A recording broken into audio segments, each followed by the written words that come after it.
नमस्कार विद्यार्थी मित्रांनो, सध्या आपण आपल्या राज्यशास्त्राचं 6वं प्रकरण आंतरराष्ट्रीय समस्या याचा अभ्यास करतोय।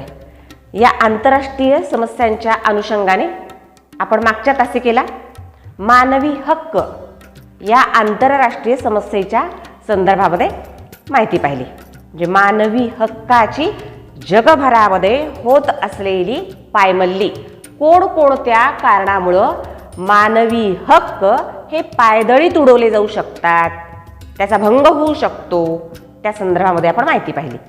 आणि त्यात पाहिलं आपण वांशिक संघर्ष असतील, सीमावाद असतील, वर्णभेद असेल, वंशद्वेष असेल किंवा वसाहतवाद असेल, साम्राज्यवाद असेल, दहशतवाद असेल, या सगळ्यांसोबतच साथीचे रोग आणि असुरक्षित पर्यावरण यामुळे सुद्धा मानवी हक्काची पायमल्ली होऊ शकते, मानवी हक्क भंग होऊ शकतात। या संदर्भात आपण माहिती पाहिली। आजच्या तासिकेला आपण त्यालाच जोडून बघणार आहोत, पर्यावरण ही कशी आंतरराष्ट्रीय समस्या बनलेली आहे। असुरक्षित पर्यावरण, या असुरक्षिततेमुळे, पर्यावरणाच्या ऱ्हासामुळे, पर्यावरणाला निर्माण झालेल्या धोक्यामुळे मानवी हक्क भंग पावतात। कारण प्रत्येकाला सुखासमाधानाने सुरक्षितपणे जीवन जगण्याचा हक्क हा मानवी हक्क म्हणून गणला जातो। मग सुरक्षितपणे सुखासमाधानाने जीवन जगण्यासाठी किमान त्याला शुद्ध हवा, शुद्ध पाणी आणि शुद्ध अन्नाची नितांत आवश्यकता असते। आणि जर समजा पर्यावरण सुरक्षित नसेल, ते जर असुरक्षित बनलं असेल, पर्यावरणाचा ऱ्हास होत असेल, पर्यावरणाला धोका निर्माण झाला असेल, तर ना शुद्ध हवा मिळणार आहे जी पर्यावरणातूनच मिळते, ना शुद्ध पाणी मिळणार आहे जे पर्यावरणातूनच मिळतं, ना शुद्ध अन्न मिळणार आहे जे पर्यावरणामधूनच मिळतं। म्हणून मानवी हक्क या संकल्पनेचा जो विस्तार झालाय, त्यात प्रत्येक माणसाला सुरक्षित पर्यावरण उपलब्ध करून देणं ही त्या देशाच्या सरकाराची, शासनाची जबाबदारी आहे। पण ही फक्त आता त्या देशाच्या सरकारची, शासनाची जबाबदारी राहिलेली नाहीये, कारण असुरक्षित पर्यावरण ही आंतरराष्ट्रीय समस्या बनलेली आहे। त्यामुळे राष्ट्रांना याच्यासाठी एकत्रित येऊन ही समस्या सोडवण्यासाठी काम करण्याशिवाय, प्रयत्न करण्याशिवाय, एकमेकांना सहकार्य करण्याशिवाय दुसरा पर्याय नाही। मग आपण पाहूया की या पर्यावरणाच्या संदर्भात, पर्यावरण असुरक्षित बनत आहे, त्यामुळे मानवी जीवनाला धोका निर्माण झालेला आहे। या पर्यावरणीय समस्येकडं पहिल्यांदा लक्ष सगळ्या जगाचं कधी वेधलं गेलं? पहा, 1970 मध्ये, कधी 1970 मध्ये संयुक्त राष्ट्रे या आंतरराष्ट्रीय संघटनेनं इतर अनेक आंतरराष्ट्रीय समस्यांच्या संदर्भात जसाही संघटना विचार करते, तसाच पर्यावरणाच्या असुरक्षिततेच्या संदर्भात या संघटनेने पहिल्यांदा परिषद भरून त्याच्यावर विचार विनिमय करायला सुरुवात केली। कधी? 1970 मध्ये।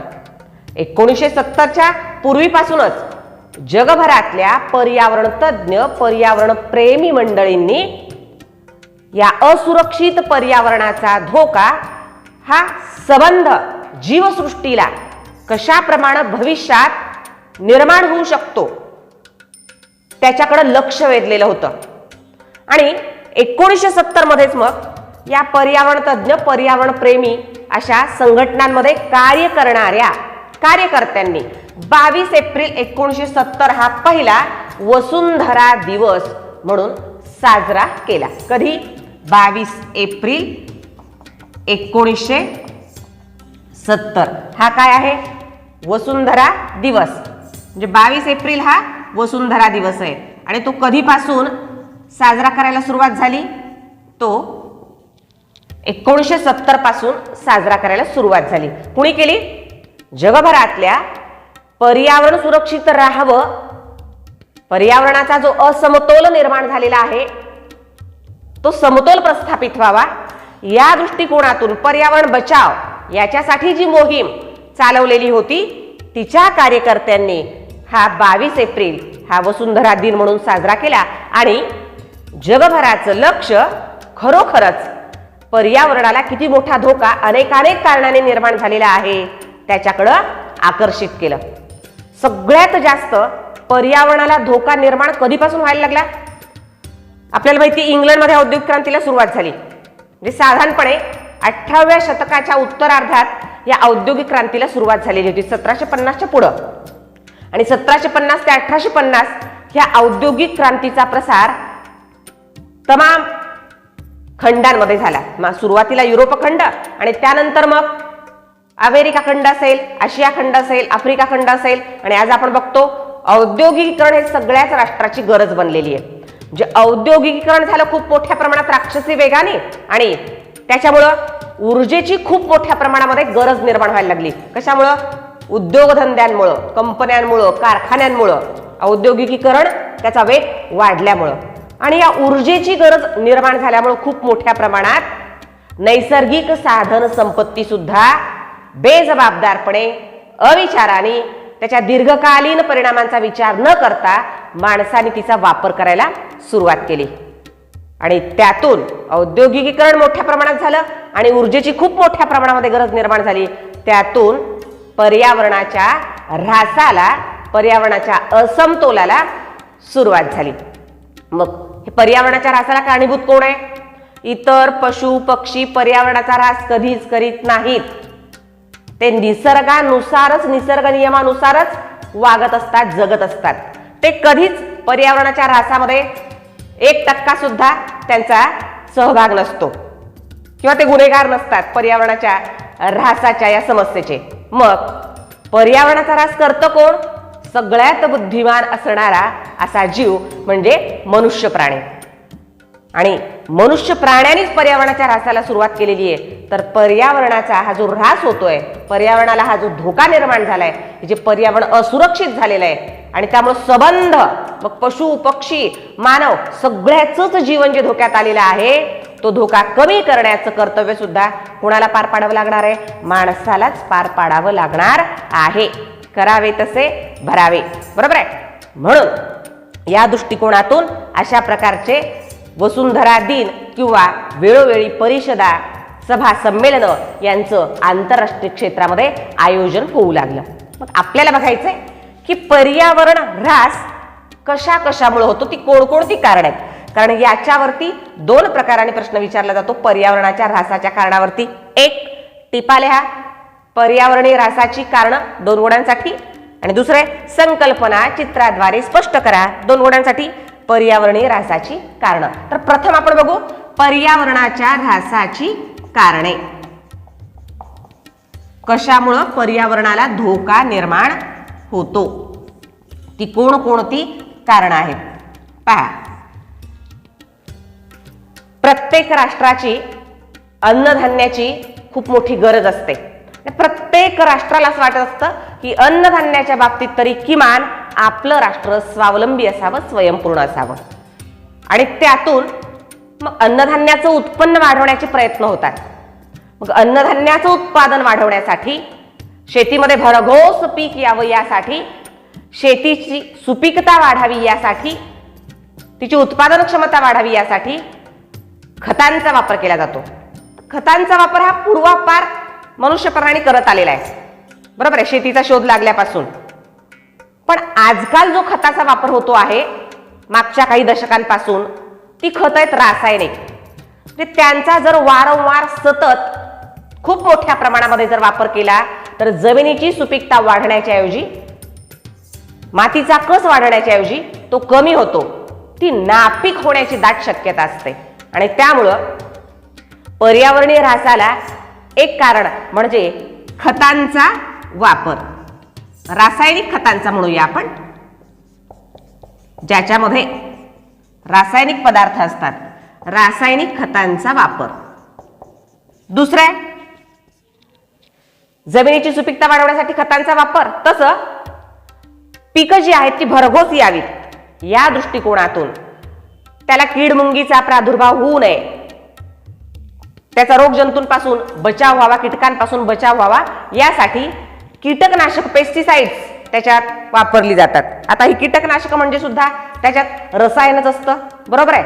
आणि त्यामुळे मग कीटकनाशकांचा अतिवापर हे सुद्धा त्या मातीचं प्रदूषण वाढवायला, मृदा प्रदूषण वाढवायला मदत करीत असतं. म्हणजे कीटकनाशकाचा दुसरं कारण कीटकनाशकांचा किंवा रासायनिक द्रव्यांचा, कीटकनाशकामध्ये रासायनिक द्रव्यच असतात, द्रव्यांचा अतिवापर, मोठ्या प्रमाणामध्ये वापर. त्याच्या पुढे अनेक कारखाने आणि कंपन्या, उद्योगधंदे आपण बघत असतो, विशेषतः MIDC एरियामध्ये. अशा कारखान्यांमुळं, उद्योगांमुळं, कंपन्यांमुळं सतत त्या ठिकाणच्या यंत्रांच्या धडधडीमुळं ध्वनी प्रदूषण वाढतं. त्यासोबतच आज आपण पाहतोय रस्ते अगदी फुलून गेलेले असतात. कशाने रस्ते फुलून गेलेले असतात? ते निरनिराळ्या प्रकारच्या दुचाकी, 3 चाकी, 4 चाकी वाहनांमुळं. आणि या वाहनांमुळं सुद्धा ध्वनी प्रदूषण होतं. म्हणजे कंपन्या, कारखाने, उद्योगधंदे यांच्या ठिकाणी होणारं ध्वनी प्रदूषण आणि वाहनांमुळे होणारं ध्वनी प्रदूषण हे पर्यावरणाच्या ऱ्हासाला कारणीभूत ठरतं. जे वाहनांमुळे होणारं, वाहने आणि कारखाने यांमुळे होणारे ध्वनी प्रदूषण, त्यासोबतच आम्हाला ऊर्जेची खूप मोठ्या प्रमाणात गरज होती औद्योगिकरणासाठी. त्यामुळं आम्ही पाण्यापासून वीज निर्माण केली, कोळशापासून वीज निर्माण केली, औष्णिक विद्युत प्रकल्प निर्माण केले, जलविद्युत निर्मिती प्रकल्प निर्माण केले. त्यासोबतच आम्ही अणुविद्युत प्रकल्प सुद्धा निर्माण केले. मग अणुभट्ट्यांमधून जो किरणोत्सर्ग होतो त्यातली काही किरणं ही सजीवांच्या आरोग्यासाठी अत्यंत घातक अशी असतात. नाहीतरी या ज्या अणुभट्ट्या आहेत, आपण जर आपल्या भारतातल्या अणुभट्ट्यांचा विचार केला तर जास्तीत जास्त अणुभट्ट्या ह्या एकतर सागरी क्षेत्रामध्ये नाहीतर वाळवंटी प्रदेशामध्ये आहेत, जिथं मनुष्यवस्ती मोठ्या प्रमाणात नाहीये, सजीवसृष्टी फार मोठ्या प्रमाणात नाहीये. म्हणजे सजीवांच्या जीवाला ज्या किरणोत्सर्गामुळे धोका कमी व्हावा, तरी सुद्धा या अणुभट्ट्यांमधून होणारा जो किरणोत्सर्ग आहे तो पर्यावरण ऱ्हासाला कारणीभूत ठरत असतो. मग चौथं कारण पर्यावरणीय ऱ्हासाचं, अणुभट्ट्यांमधून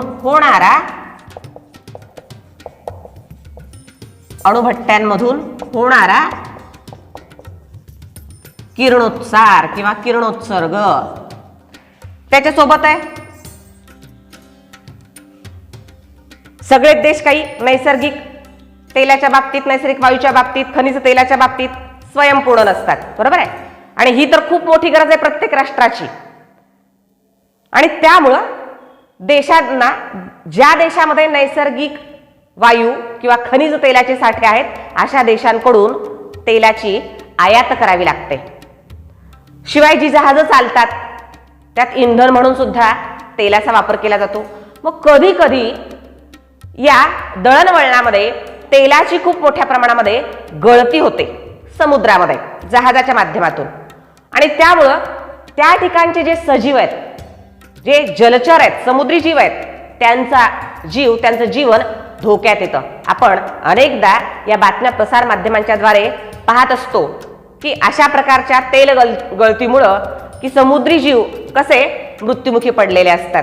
किती लक्षावधी या जीवांचा जीव त्यामुळं धोक्यात आलेला असतो. म्हणजे तेल गळती असेल किंवा कंपन्यांमधून होणारी, प्रकल्पांमधून होणारी वायू गळती असेल, विषारी वायूंची निर्मिती कारखान्यांमध्ये, कंपन्यांमध्ये, उद्योगधंद्याच्या ठिकाणी होत असते. आणि या क्षेत्रात जर थोडी जरी चूक झाली तर या वायू गळतीचे फार भयंकर परिणाम आजूबाजूला राहणाऱ्या लोकांना भोगावे लागतात. आपण मागच्या वर्षभरातच 2-3 ठिकाणी या वायू गळतीचे भयंकर परिणाम, ज्या ठिकाणी वायू गळती झाली त्या ठिकाणच्या कित्येक किलोमीटर क्षेत्रातल्या लोकांना भोगावे लागले, हे आपण पाहिलेलं आहे. म्हणजे तेल गळती आणि वायू गळती.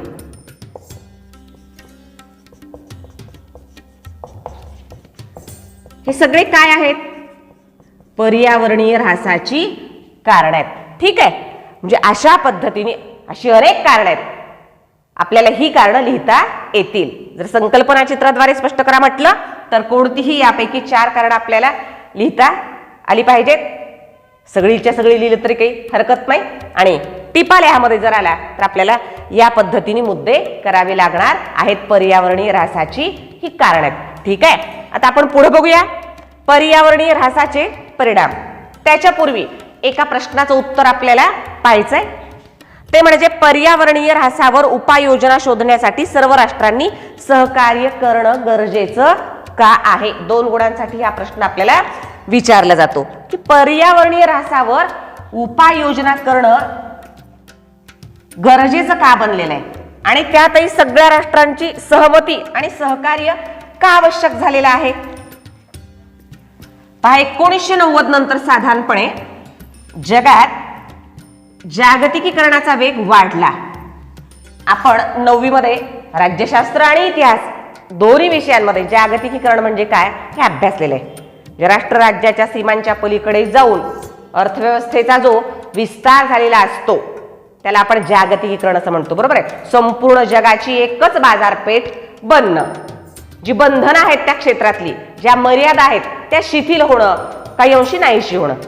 बरोबर आहे. देवाणघेवाण ही खुल्या पद्धतीनं राष्ट्रांना करता येणं, त्याला म्हणायचं जागतिकीकरण. आणि या जागतिकीकरणामुळं कधीपासून वेग आला जागतिकीकरणाला? 1990 नंतर. आणि या जागतिकीकरणामुळे झालं काय,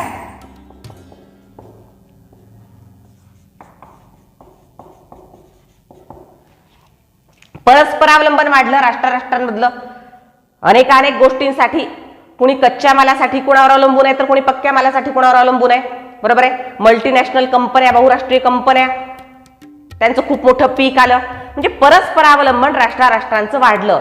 आणि त्यातून समजा समुद्राचं प्रदूषण झालंय, नद्यांचं प्रदूषण झालंय, तेल गळती झाली, वायू गळती झालेली आहे, अणुभट्ट्यांमधून किरणोत्सार झालेला आहे, निसर्गाची जंगलांची बेसुमार तोड झालेली आहे. तर अशा परिस्थितीमध्ये याचा जो दुष्परिणाम आहे तो दुष्परिणाम फक्त एखाद्या राष्ट्रापुरताच मर्यादित राहू शकत नाही. आणि त्याचे परिणाम फक्त तात्कालीन नसतात तर ते दीर्घकालीन असं जगाला भोगावे लागणारे असे असतात. आणि म्हणून हा जो पर्यावरणीय ऱ्हासाचा प्रश्न आहे तो सगळ्याच राष्ट्रांना एक आंतरराष्ट्रीय समस्या म्हणून परस्परांच्या सहकार्यानं आणि सहमतीनं सोडवणं, त्याच्यावर उपाययोजना शोधणं गरजेचं होऊन बसलेलं आहे. त्याचं कारण काय? 1990 नंतर झालेलं जागतिकीकरण, वाढलेले परस्परावलंबन आणि पर्यावरणीय समस्यावर उपाययोजना शोधणे. हे प्रत्येक राष्ट्रानं परस्पर संमती आणि सहकार्यानं करणं अत्यंत आवश्यक आहे. त्याशिवाय ही समस्या कोण्याही एका राष्ट्राला सोडवता येणार नाही. पर्यावरणीय समस्या सोडवणं ही फक्त काही पर्यावरण तज्ज्ञांची, पर्यावरणप्रेमी मंडळींची, तशा स्वरूपात काम करणाऱ्या संघटनांची, संस्थांची किंवा संयुक्त राष्ट्र या संघटनेची जबाबदारी आहे असं नाही. कारण पर्यावरणाच्या ऱ्हासाला प्रत्येक जीव जर जबाबदार असेल आणि पर्यावरण सुरक्षित होणं जर प्रत्येक जीवाच्या दृष्टिकोनातून जर महत्त्वपूर्ण असेल तर त्यासाठी प्रत्येकाने प्रत्यक्ष अप्रत्यक्षपणे सहकार्य केलंच पाहिजे. ठीक आहे. आता पुढे बघूया आपण पर्यावरण ऱ्हासाचे परिणाम. दृश्य परिणाम काय आहेत? अदृश्य परिणाम तर अनेक असतील, शेकडो, पण दृश्य परिणाम काय काय आहेत? पर्यावरणाचा ऱ्हास झाल्यामुळे कोणकोणत्या गोष्टी आपल्याला पाहायला मिळतात? एक तर आपण म्हणतो की सध्या ओझोन वायूचा थर खूप विरळ होत चाललेला आहे. बघा, याच्यावर पर्यावरणीय ऱ्हासाचे दृश्य परिणाम याच्यावरही 2 प्रकारे प्रश्न विचारले जाऊ शकतात. एक टिपा आणि संकल्पना चित्राद्वारे स्पष्ट करा. तर पहिला परिणाम आपण बघू, ओझोन वायूचा थर विरळ होणे. ज्या ओझोन वायूमुळे सूर्यापासून निघणारे आपल्या आरोग्यासाठी घातक असणारे जे किरण असतात ते किरण ओझोन वायूमुळे शोषले जातात आणि ते डायरेक्ट आपल्यापर्यंत जीवसृष्टीपर्यंत पोहोचत नाहीत. हे खूप मोठं कार्य या ओझोन वायूमुळे शक्य होतं. पण हा स्तर जर विरळ होत असेल तर विचार करा, सजीवांच्या जीवाला किती मोठा धोका आपण निर्माण करत आहोत, मनुष्य प्राणी निर्माण करत आहे. याकडं आपण लक्ष देणं आवश्यक आहे. हा दृश्य परिणाम आहे, बरोबर आहे. आणि तो आपल्याला भविष्यात जर याकडे लक्ष दिलं नाही आपण तर तो भोगावा लागणार आहे. दुसरे, आम्लपर्जन्य, ऍसिडिक रेनिंग. हा शब्द तुम्हाला गेलेला असेल. आम्लपर्जन्य होणे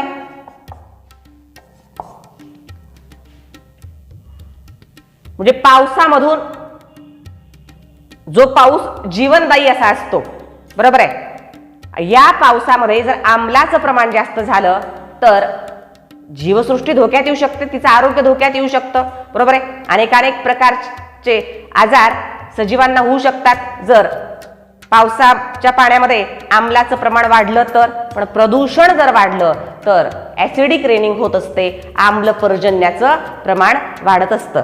त्यासोबतच आम्लपर्जन्य आणि वनस्पती व प्राणी यांच्या प्रजाती नष्ट होऊ लागलेल्या आहेत. कारण काही जीव नाजूक असतात. अशा प्रदूषित पाण्याचा, प्रदूषित अशा हवेचा किंवा प्रदूषित अशा जमिनीचा त्यांच्यावरती दुष्परिणाम होतो आणि त्यामुळे काही वनस्पती आणि प्राणी यांच्या प्रजाती नष्ट होत आहेत. आणि हे जीवनचक्राच्या दृष्टिकोनातून अत्यंत धोकादायक असं आहे. कारण प्रत्येक जीव हा दुसऱ्यावर अवलंबून असतो. अशा परिस्थितीमध्ये काही वनस्पती आणि प्राणी यांच्या जर प्रजाती नष्ट होऊ लागल्या तर विचार करा, हे जे जीवचक्र आहे ते चालणार कसं आणि प्रत्येकाला चांगलं जीवन जगता येणार कसं. ठीक आहे. म्हणजे ओझोन वायूचा थर विरळ होणे, आम्लपर्जन्य होणे, वनस्पती आणि प्राणी यांच्या प्रजाती नष्ट होणे, त्यासोबतच अनेक प्रकारच्या कीटकनाशकांचा, रोगजंतुनाशकांचा, अति रासायनिक खतांचा वापर किंवा कारखान्यांमधून जे काही दूषित पाणी निर्माण होतं, रासायनिक द्रव्ययुक्त, जे विषारी असतं, जीवासाठी अत्यंत धोकादायक असतं, ते पाणी ज्या प्रदेशातून वाहतं त्या प्रदेशाच्या भोवतालची जी माती आहे ती सुद्धा नापीक होऊ शकते, तिची सुपीकता कमी होऊ शकते, कारण जमिनीत ते शोषले जातात. आणि हे पाणी, या कारखान्यांमधून निघणारं जे पाणी आहे, दूषित पाणी, ते कुठल्या तरी नाल्यामधून नदीला जाऊन मिळतं आणि नदी परत समुद्राला जाऊन मिळते. त्यामुळे नदीचं प्रदूषण होतं आणि समुद्राचं सुद्धा प्रदूषण होतं. जमिनीचा कस कमी होणे, म्हणजे कसं चक्र आहे बघा, म्हणजे सुपीकता कमी होणे तिची.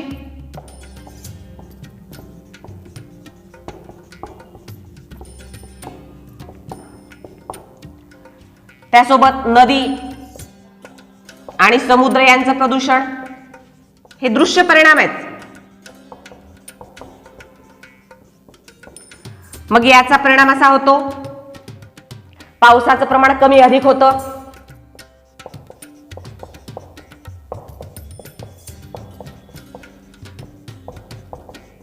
कधी अवर्षण होतं तर कधी अनावर्षण होतं, कधी अतिवृष्टी होते तर कधी पाऊस पडत नाही, बरोबर आहे. मग ही समस्याच आहे ना, अति कोणताही कामाचं नाही, अति सर्वत्र वर्जत, अति तिथं माती, बरोबर आहे. म्हणजे अनावर्षणही योग्य नाहीये आणि अतिवृष्टी सुद्धा योग्य नाहीये. मग कधी कधी जर अतिवृष्टी झाली तरी पीक येणार नाही चांगल्या पद्धतीनं, आणि जर अनावर्षण झालं तर तळे आटतील, नद्या आटतील, पाण्याचे साठे आटणे, म्हणजे पाण्याची पातळी त्या ठिकाणची कमी होत असते. आणि हे सगळं होत असतानाच या सगळ्याचा परिणाम अप्रत्यक्षपणे माणसावर झाल्याशिवाय राहत नाही. म्हणजे माणसाचं त्याच्यामुळे काय होतं, नुकसान होतं. यासोबत अनेक रोगांची निर्मिती होते. आता पहा ना, सध्या सुद्धा रोगांची निर्मिती होते, तापमानामध्ये वाढ होते, ग्लोबल वॉर्मिंग ज्याला आपण म्हणतो, पाण्याची टंचाई निर्माण होते.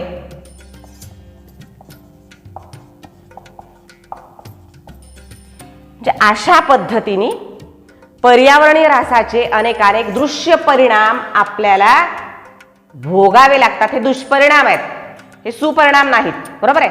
म्हणून हे जर दुष्परिणाम होऊ नयेत असं वाटत असेल तर आपल्याला पर्यावरणाच्या ऱ्हासाला कारणीभूत असणाऱ्या गोष्टी आधी जाणून घेतल्या पाहिजेत आणि त्यानंतर त्याच्यापासून पर्यावरणाचं रक्षण कसं होईल, त्या गोष्टी घडणार नाहीत याकडं आपल्याला लक्ष द्यावं लागणार आहे. ती प्रत्येकाची जबाबदारी, ती फक्त मोठ्या माणसांचीच आहे असं नाही, किंवा त्याच्याशी संबंधित कार्य करणाऱ्याची आहे असं नाही. कारण पर्यावरणाचं शेअरिंग सगळेजणच करत असतात. आपण सगळ्यांनाच पर्यावरण अत्यंत आवश्यकच आहे जीवन जगण्यासाठी. ती नितांत गरज आहे दैनंदिन जीवनातली आणि ते सुरक्षित असलं पाहिजे, ते धोकादायक नसलं पाहिजे. यासाठी आपण प्रत्येकाने झटलं पाहिजे. आणि या दृष्टिकोनातून प्रयत्न अनेक वेळा संयुक्त राष्ट्रासारखी संघटना करते, अनेक परिषदांचं आयोजन करते, उपाययोजना सुचवते, त्याची अंमलबजावणी करते आणि पर्यावरणाचा समतोल संतुलन टिकवण्याचं काम करीत असते. मग संयुक्त राष्ट्र संघटनेच्या मार्फत ज्या काही परिषदा आतापर्यंत घेतल्या गेल्या त्या संदर्भात माहिती आपण पुढच्या तासिकेला पाहूया. ठीक आहे. आता आजच्या तासिकेला तुम्हाला कळलंच असेल पर्यावरणीय ऱ्हासाची कारणे, पर्यावरणीय ऱ्हासाचे दृश्य परिणाम आणि पर्यावरणीय ऱ्हासावर उपाययोजना शोधण्यासाठी सर्व राष्ट्रांनी सहकार्य करणे गरजेचे का आहे. विधान चूक की बरोबर सकारात्मक स्पष्टीकरणामध्ये हे विचारलं जाऊ शकतं. हे विधान कसं आहे? बरोबर आहे, सहकार्य करणं अत्यंत आवश्यक आहे. आणि का आवश्यक आहे त्याचं उत्तर आपण लिहिलेलं होतं. त्या पद्धतीने तुम्ही उत्तर लिहायला हवं. ठीक आहे. Have a nice day.